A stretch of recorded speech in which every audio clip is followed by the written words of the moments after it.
विद्यार्थियों, प्यारे बच्चों, नमस्कार आप सभी को। आज हम पढ़ रहे हैं कक्षा 12वीं जो राजस्थान बोर्ड द्वारा संचालित है इतिहास विषय के बारे में। तो इस इतिहास विषय के बारे में हम आज चर्चा करेंगे। इसमें हम आज 10 प्रश्नों पर चर्चा करेंगे। तो वो कौन कौन से प्रश्न हो सकते हैं हमारे पहले पार्ट के अंदर से, जैसा तुम्हारे सिलेबस बोर्ड ने कम कर दिया है 40% 60% रखा है, तो जो कम कर दिया है उसको छोड़ करके जो रखा है उसी के बारे में हम अध्ययन करेंगे या पढ़ेंगे। तो जो 10 प्रश्नों का जो सेट बनाया मैंने, तो चलो उसके ऊपर विचार करते हैं। तो पहला प्रश्न कौन सा है, देखो पहला प्रश्न कौन सा है, तो वेद कितने हैं। देखो वेदों की संख्या कितनी है, ध्यान रखना। वेद जो है हमारे वो 4 है। कितने हैं? 4। ऋग्वेद, यजुर्वेद, सामवेद और अथर्ववेद। अथर्ववेद। इसमें यह चीज भी ध्यान रखनी है कि इन वेदों की रचना किसने की। तो ध्यान रखना है कि इन वेदों की रचना किसी ने की। इन वेदों को कहा जाता है अपौरुषेय। क्या कहा जाता है? अपौरुषेय। अपौरुषेय का मतलब ये होता है कि इन वेदों को किसी पुरुष या व्यक्ति के द्वारा,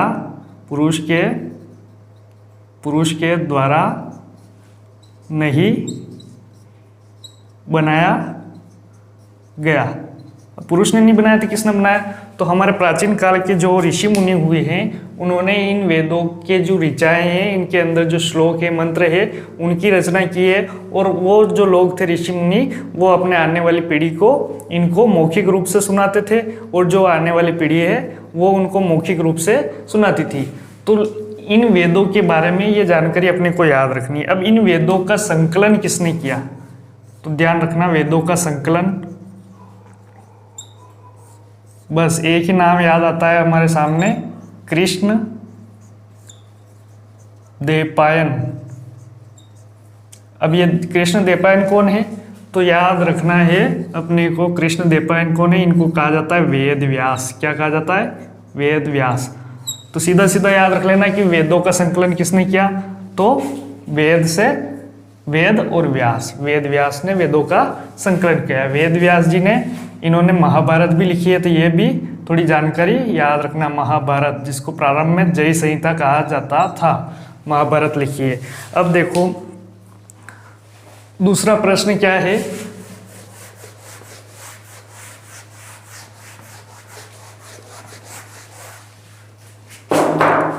सबसे प्राचीन वेद कौन सा है? तो इसमें जो सबसे दूसरा प्रश्न हमारा सबसे प्राचीन वेद, तो सबसे प्राचीन वेद याद रखना है, प्राचीन वेद। सबसे प्राचीन या सबसे पहले कौन सा वेद लिखा गया? तो एक ही याद रखना है अपने को, ऋग्वेद। कौन सा लिखा गया? ऋग्वेद सबसे प्राचीन वेद है। इसके बाद में दूसरे वेद लिखे गए या दूसरे वेदों की रचना हुई। तो ये दूसरा प्रश्न। अब तीसरा प्रश्न क्या है, सबसे महत्वपूर्ण, यहां से प्रश्न बनते हैं, तो अपने को याद रखना है। तीसरा प्रश्न क्या है, देखो सिंधु सरस्वती सभ्यता में सबसे पहले उत्खनन कार्य किसने किया? देखो तीसरा प्रश्न, सिंधु सरस्वती सभ्यता आ गया। सिंधु सरस्वती सभ्यता, तो यहां से हमारे प्रश्न बनते हैं। 1 नंबर का भी प्रश्न आता है, 2 नंबर के भी आते हैं, और 4 नंबर तक के प्रश्न सिंधु सरस्वती सभ्यता से आते हैं। अब प्रश्न क्या है, सिंधु सरस्वती सभ्यता का सबसे पहले उत्खनन किसने किया? तो अपने को याद रखना है, राय बहादुर दयाराम साहनी।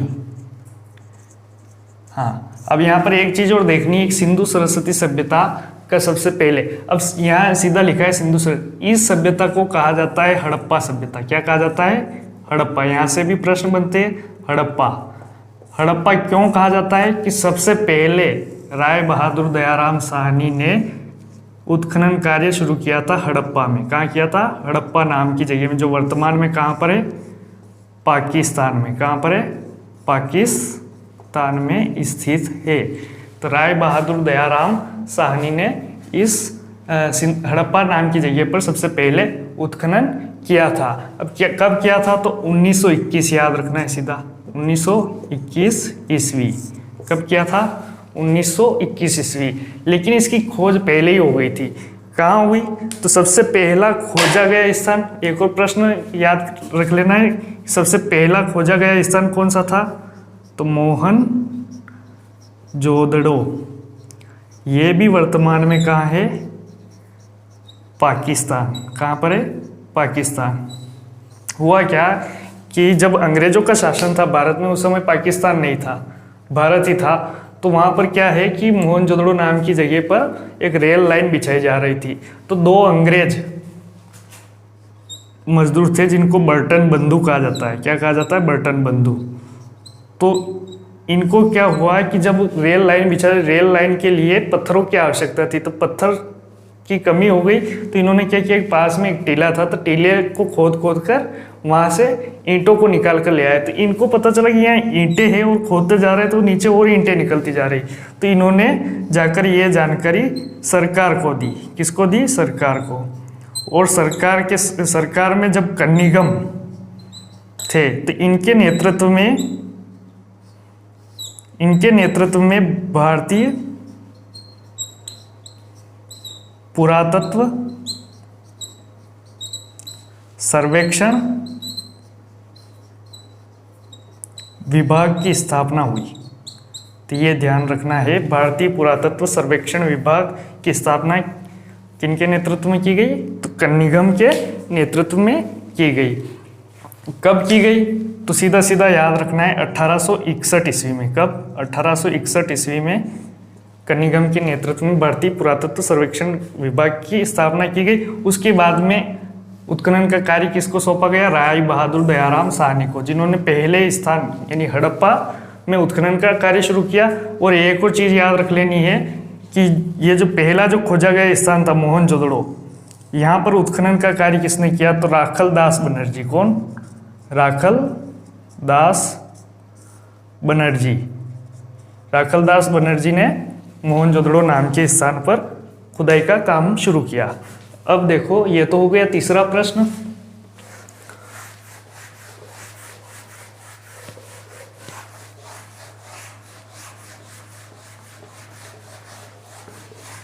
चौथा प्रश्न क्या है?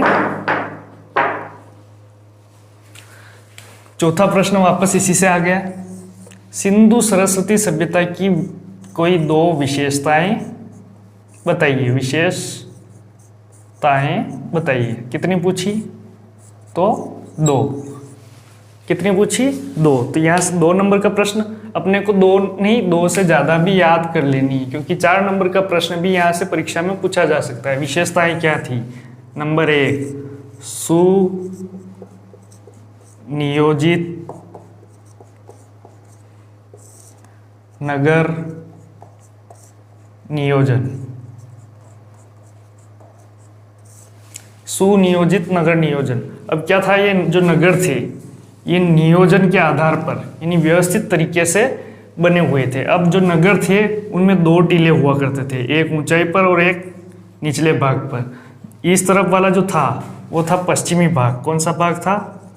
पश्चिमी भाग। और इधर वाला पूर्वी। जो इधर वाला जो टीला होता था, इसके चारों ओर परकोटा होता था। क्या होता था?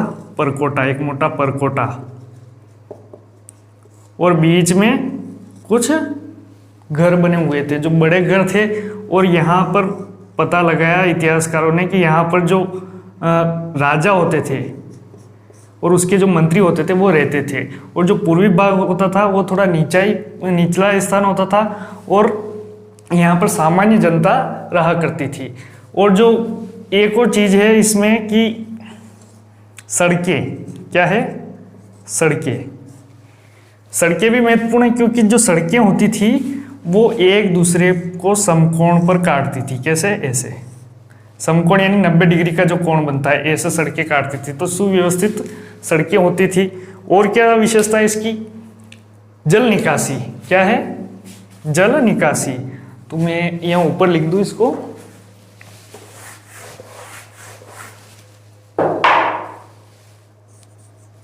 जल निकासी की व्यवस्था। अब जल निकासी के लिए उस समय इतनी अच्छी व्यवस्था थी कि आज के समय में भी हमको कई जगह पर देखने को नहीं मिलती है। जल निकासी के लिए क्या थी? नालियाँ। क्या थी? नालियाँ। जो सीवर होते हैं, नाले होते हैं बड़े बड़े शहरों में, उसी प्रकार से व्यवस्था यहाँ पर देखने को मिलती है। नालियाँ जो होती थी, ये छोटी नालियाँ जो घरों से निकलती थी, वो नालियाँ वापस से जाकर के एक बड़े नाले में गिरती थी, और जो बड़ा नाला होता था वो नगर से बाहर उस पानी को, गंदे पानी को ले जाता था।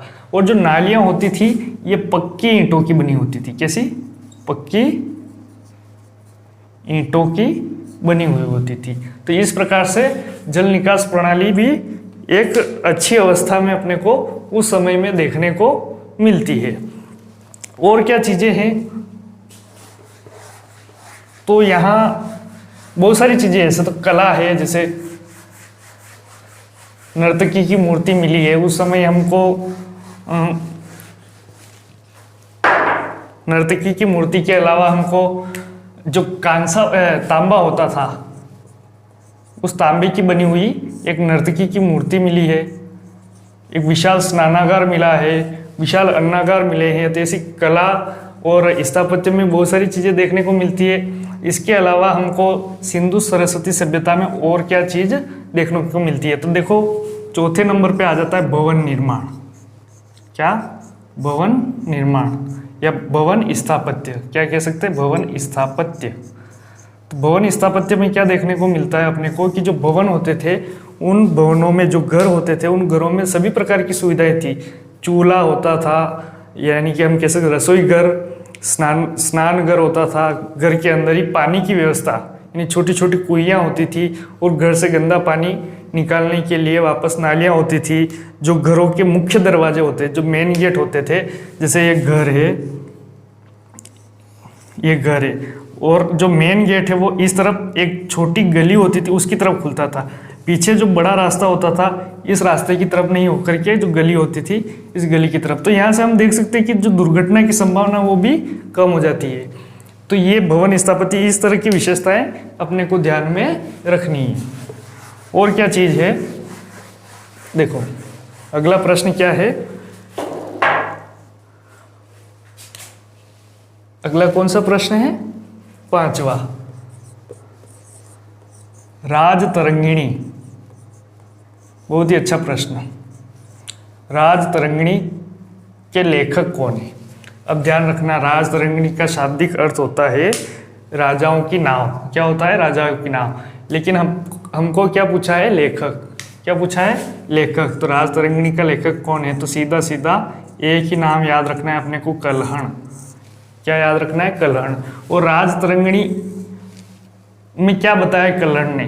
तो राजतरंगिणी में बताया है कि प्रारंभ से लेकर मध्यकाल तक कश्मीर में किन किन शासकों का शासन रहा है, किस किस वंश ने शासन किया है। तो इस प्रकार की चीजें बताइए। मुख्य रूप से हम कह सकते हैं कि राजतरंगिणी में क्या मिलता है? कश्मीर का इतिहास। क्या मिलता है? कश्मीर का इतिहास। इसमें मौर्य काल के कुछ शासकों के बारे में भी बताया है। लोहर वंश, मुख्य रूप से कौन से? लोहर, जो कश्मीर के शासक रहे, लोहर वंश के बारे में भी इससे जानकारी मिलती है। मौर्य वंश के बारे में जानकारी मिलती है। तो राजतरंगिणी एक महत्वपूर्ण पुस्तक है जो किसने लिखी है? कल्हण ने। किसने लिखी है? कल्हण ने। तो ये हो गया हमारा 5वां प्रश्न। 6ठा प्रश्न देखो,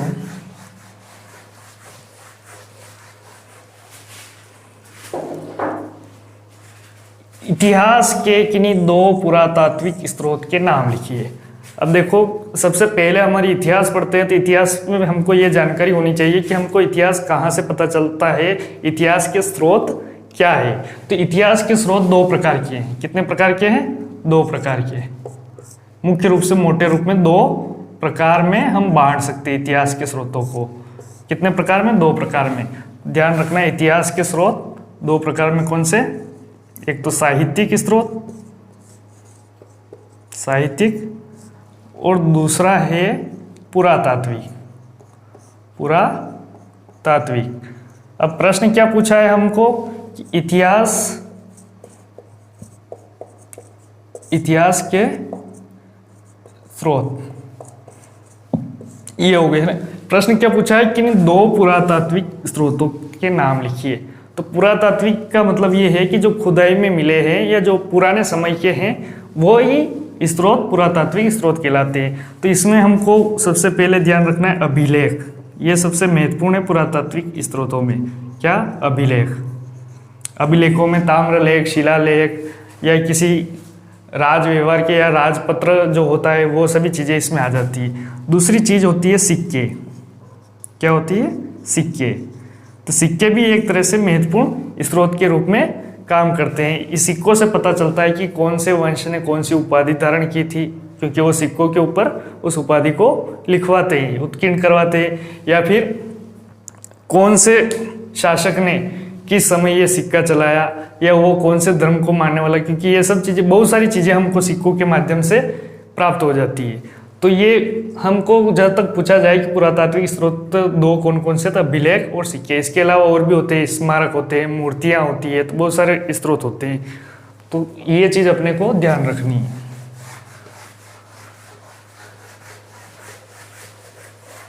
अगला प्रश्न क्या है? 7वां, किन्हीं दो चीनी यात्रियों के नाम लिखिए जिन्होंने भारत के बारे में लिखा है या वर्णन किया है। तो दो चीनी यात्री, सीधे सीधे सिंपल। चीनी यात्री और भी है, लेकिन अपने को दो याद रख लेने सीधे सीधे। कौन कौन से?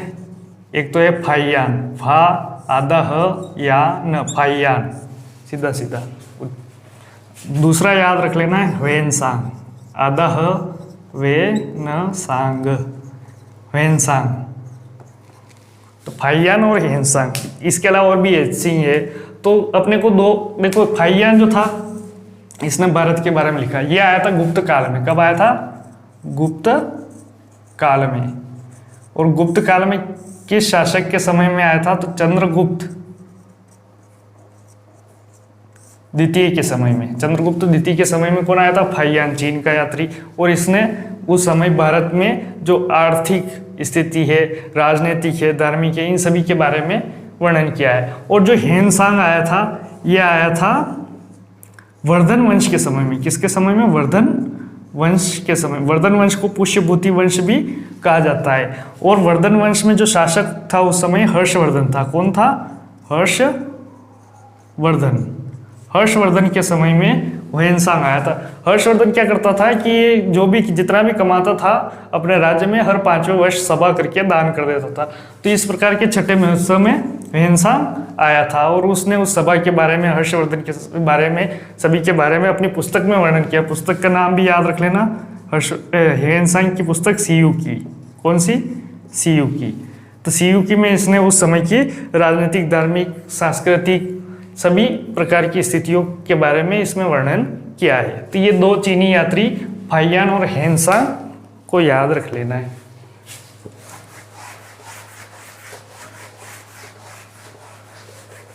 अब है 8वां प्रश्न। 8वां प्रश्न क्या है? हड़प्पा कालीन गोदीवाड़ा के साक्ष्य कहाँ से प्राप्त होते हैं? तो गोदीवाड़ा, देखो नाम क्या है? गोदीवाड़ा। गोदीवाड़ा या गोदीवाड़ा, इसको कहा जाता है बंदरगाह। क्या कहा जाता है? बंदरगाह। बंदरगाह। तो उस समय हड़प्पा काल में या सिंधु सरस्वती सभ्यता के काल में हमारे यहाँ पर भारत में विदेशों से व्यापार होता था। तो कुछ स्थल मार्ग से होता था, कुछ समुद्री या जल मार्ग से होता था। तो जल मार्ग में जहाज चलते हैं और जहाज को रोकने के लिए जहाँ पर रुकते हैं उसको बंदरगाह कहा जाता है। तो उस समय में गोदीवाड़ा या बंदरगाह हुआ करता था भारत में भी। और बंदरगाह के साक्ष्य कहाँ से प्राप्त होते थे? सीधा सीधा याद रखना, लोथल। लोथल कहाँ है? गुजरात में। कहाँ पर है? गुजरात में। लोथल कहाँ है? गुजरात में। तो गोदीवाड़ा के साक्ष्य अपने को कहाँ से प्राप्त होते हैं? लोथल से। और ये कहाँ पर है? गुजरात में। चलो 9वां प्रश्न। 9वां प्रश्न क्या पूछा है? त्रिपिटक।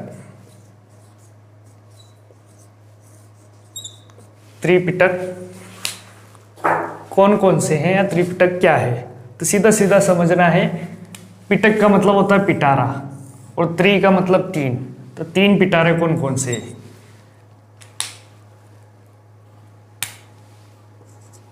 दो और तीन। तीन पिटारक कौन कौन से हैं? तो सुत्त पिटक,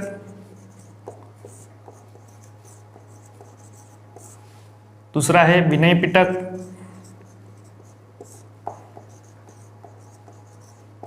और दूसरा है विनय पिटक और तीसरा है अभिधम पिटक। अभिधम पिटक। तो त्रिपिटक तो अपने को पता चल गया कि त्रिपिटक कौन कौन से है, कितने हैं? तो तीन है, सुत्त पिटक, विनय पिटक। लेकिन है क्या ये चीज? तो ये चीज ध्यान रखना है कि ये तीनों ही बौद्ध ग्रंथ है। क्या है? बौद्ध ग्रंथ। क्या है? तीनों ही बौद्ध ग्रंथ है। इनमें क्या बताया है? जो बौद्ध ग्रंथ के या बौद्ध धर्म के जो प्रवर्तक थे, कौन? महात्मा गौतम बुद्ध। महात्मा गौतम बुद्ध। इन महात्मा गौतम बुद्ध की शिक्षाएं इन त्रिपिटक में बताई है। तो ये चीज ध्यान रखना है, सुत्त पिटक, विनय पिटक और अभिधम पिटक तीनों ही बौद्ध ग्रंथ है। जो बौद्ध ग्रंथ है उनमें सबसे प्राचीनतम बौद्ध ग्रंथ यही है। तो ये भी ध्यान रखना है, बौद्ध ग्रंथ इसके अलावा और भी बहुत सारे हैं, लेकिन जो सबसे प्राचीनतम बौद्ध ग्रंथ है वो कौन से हैं? तो ये त्रिपिटक है, सुत्त पिटक, विनय पिटक और अभिधम पिटक। इनमें क्या है? महात्मा गौतम बुद्ध की जो शिक्षाएं हैं उन शिक्षाओं के बारे में बताया है। हाँ, अगला प्रश्न क्या है? 10वां। तो देखो, इतिहास के विद्यार्थी हैं हम, तो ये जानकारी हमको होनी चाहिए। इतिहास में क्या बताया जाता है? इतिहास को हम क्यों पढ़ते हैं? क्योंकि हम पुरानी चीज़ों को पढ़ करके वापस से अब उनसे अनुभव लेकर के आगे हम भविष्य के लिए योजना बना सके। तो देखो, इसमें ये महत्वपूर्ण प्रश्न है। 10वां प्रश्न क्या पूछा है? इतिहास क्या पूछा है? भारतीय इतिहास का जनक। तो अपने को जनक याद कर लेना है। भारतीय इतिहास का जनक वैसे अलग अलग किताबों में अलग अलग लिखा हुआ मिलता है, लेकिन अपने को 3 जनक याद करने इतिहास के। सीधा सीधा इतिहास का जनक, इतिहास का जनक किसे कहा जाता है? दूसरा याद करना है अपने को, भारतीय इतिहास का जनक, भारतीय इतिहास का जनक। और तीसरा याद कर लेना है अपने को, राजस्थान के इतिहास का जनक।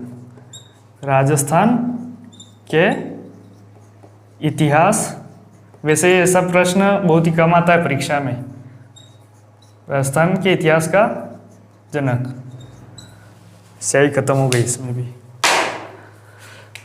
तो इतिहास का जनक किसे कहा जाता है? तो सीधा सीधा नाम याद रखना है, हेरोडोटस। क्या नाम याद रखना है? हेरोडोटस। और ये नाम शुरू होता है ह से। और इंग्लिश में हम इतिहास को कहते हैं हिस्ट्री। क्या कहते हैं? हिस्ट्री। क्या कहते हैं? हिस्ट्री। और हिस्ट्री में भी ह आ रहा है उच्चारण में, और इसमें भी ह आ रहा है। तो इनकी किताब का नाम भी याद रख लेना है, हिस्टोरिका। कौन सी किताब? हिस्टोरिका। हिस्टोरिका किसने लिखी? हेरोडोटस ने। इतिहास का जनक किसे कहा जाता है? हेरोडोटस को। अब देखो, भारतीय इतिहास का जनक, यहाँ पर विद्वानों में मतभेद होते हैं, लेकिन अपने को याद रख लेना है जो पहले पढ़े थे हम, वेद व्यास। क्या याद रख लेना? वेद व्यास। ठीक है। और अपने को इनकी पुस्तक का नाम भी याद रखना है, जय संहिता या महाभारत। अब देखो, कुछ इतिहासकार जो है वो भारतीय इतिहास का जनक मेगस्थनीज को बताते हैं। किसको बताते हैं? मेगस्थनीज। मेगस्थनीज कौन था? तो मेगस्थनीज एक यूनानी विद्वान था जो चंद्रगुप्त मौर्य के समय में भारत में आया था, और यहाँ भारत में रहकर के इसने पुस्तक लिखी थी जिसका नाम था इंडिका। तो कुछ विद्वान मेगस्थनीज को भारतीय इतिहास का जनक बताते हैं, जबकि अधिकतर विद्वान किसको मानते हैं? वेद व्यास को, क्योंकि सबसे प्राचीनतम जो भारतीय किताबें ग्रंथ है वो वेद है। क्या है? वेद। और वेदों के बारे में हमने पहले चर्चा की, वेद अपौरुषीय है, इनका संकलन वेद व्यास जी ने किया है और इनकी पुस्तक है जय संहिता। महाभारत भी इन्होंने लिखी है। अब देखो यहाँ से कोई पूछ ले कि राजस्थान के इतिहास का जनक किसको कहा जाता है, तो देखो ये कोई राजस्थान का व्यक्ति नहीं था, राजस्थान के इतिहास का जनक राजस्थान का था ही नहीं, भारत का ही नहीं था वो एक अंग्रेज था। कौन था? Colonel James Tod. तो राजस्थान के इतिहास का जनक किसे कहा जाता है? Colonel James Tod. और कर्नल जेम्स टोड ने पूरे राजस्थान में घूम घूम कर भ्रमण किया और राजस्थान के शासकों के बारे में, यहाँ की व्यवस्था के बारे में अपनी पुस्तक में लिखा। ये घोड़े पे बैठकर घूमते थे तो इनको घोड़े वाले बाबा भी कहते हैं। तो इन्होंने अपनी पुस्तक कौन सी लिखी, तो वो भी याद रखना है, एनाल्स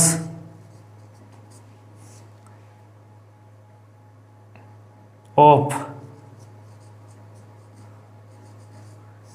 एंटीक्विटीज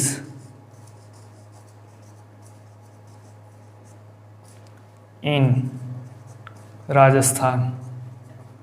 बहुत बड़ा नाम है लेकिन याद रख लेना, एनाल्स ऑफ एंटीक्विटीज इन राजस्थान। तो ये हो गया हमारा इतिहास के जनक। इतिहास के जनक किसको कहा जाता है? हेरोडोटस को। भारतीय इतिहास का जनक वेद व्यास को। और राजस्थान के इतिहास का जनक कर्नल जेम्स टोड को कहा जाता है। देखो ये पहला वीडियो कक्षा 12वीं के इतिहास के ऊपर बनाया मैंने। अगर आपको अच्छा लगा, जानकारी अच्छी लगी हो, और लाइक कर देना इसको, जिसके लिए मैं और वीडियो बनाऊँ आपके लिए। अच्छे से तैयारी करें आप। स्कूल चल नहीं रहे अभी तक, तो किसी न किसी माध्यम से आपको पढ़ना पड़ेगा। तो धन्यवाद।